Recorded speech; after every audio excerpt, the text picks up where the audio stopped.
guys, mayong hapon sa tanan. Sumanggawa sa mayor guys. Kay siyempre hapon naman. Amo na po ning ilakaw-lakaw ang amo ang mga alaga. So, muna ang balay ni Madam. Super nice kay iyang balay guys, no, murag mansion. Yan, daghang kayo og mga frames. So, akong alaga guys, gibiyaan ako niya, naguna-una na gyud siya. Hindi niya na talaga matapigilan ang kanyang sarili. Ayan na guys, wala na. Gibingan na siya diri sa gawas guys.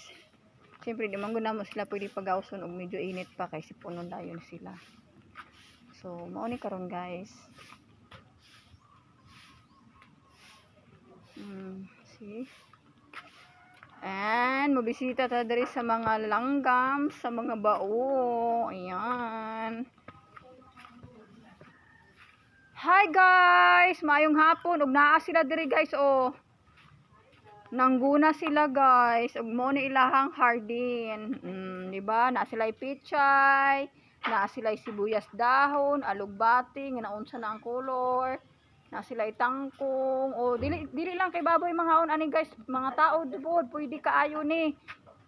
Dito mag-inarte kay pobre man ta. So, ang kaning tangkong dili lang para sa baboy ha, para po na siya sa tao. So, naapod tayo talong guys. Cute kayo among talong guys. Murag tudlo. Og kani siya, mo sa gitawag og money tree. Di mo ka-relate anak, wa may money tree. Haguno yang inyo ha.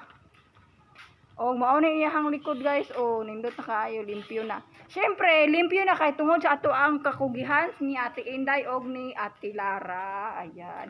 Clay, come here. Come here. Mao ni siya kung alaga guys. Super lambing na siya. Bago lang na siya nayayay guys. Naulian na siya. Karon nagkiyat-kiyat na pud. So karon magbagdoy-bagdoy na mi aning gawas guys. Kay oras sa ting bagdoy-bagdoy ug ugma guys, manglupad na pud mi padulong sa Davao City. Diba? Pag yan kay Lara guys. See? No, sumaadto na mi guys. Mangita na mig kalipayon diri sa dapita. Kamu guys, kumusta naman mo din ha? We are here. Bird Sanctuary. So, mao lang siya guys. Thank you for watching and happy Wednesday to all of us. Bye!